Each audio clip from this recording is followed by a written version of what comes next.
My message is that we'll be watching you.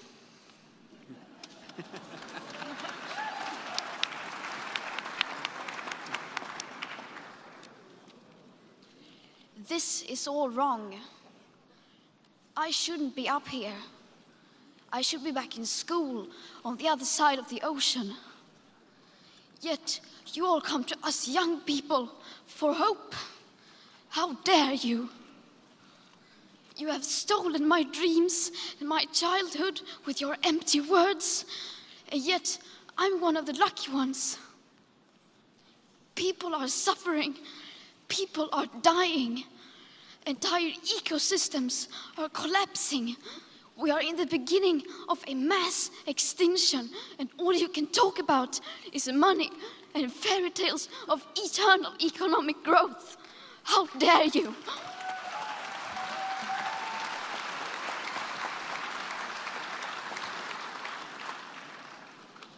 For more than 30 years, the science has been crystal clear.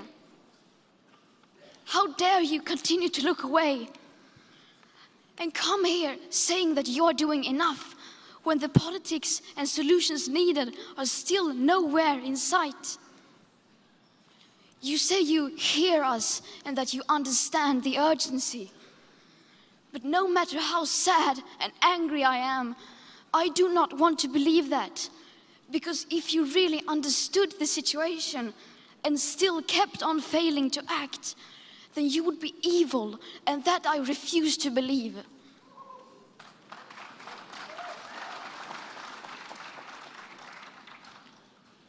The popular idea of cutting our emissions in half in 10 years only gives us a 50% chance of staying below 1.5 degrees and the risk of setting off irreversible chain reactions beyond human control. 50% may be acceptable to you, but those numbers do not include tipping points, most feedback loops, additional warming hidden by toxic air pollution, or the aspects of equity and climate justice. They also rely on my generation sucking hundreds of billions of tons of your CO2 out of the air with technologies that barely exist. So a 50% risk is simply not acceptable to us, we who have to live with the consequences. To have a 67% chance of staying below a 1.5 degrees of global temperature rise, the best odds given by the IPCC, the world had 420 gigatons of CO2 left to emit back on January 1st, 2018.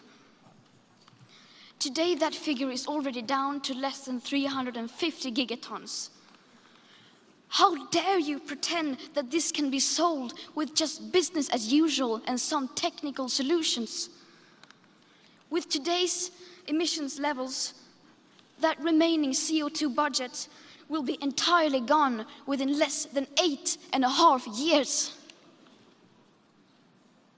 There will not be any solutions or plans presented in line with these figures here today, because these numbers are too uncomfortable and you are still not mature enough to tell it like it is. You are failing us. But the young people are starting to understand your betrayal. The eyes of all future generations are upon you. And if you choose to fail us, I say we will never forgive you.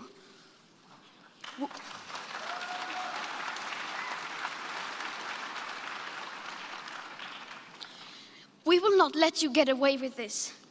Right here, right now, is where we draw the line. The world is waking up, and change is coming whether you like it or not. Thank you.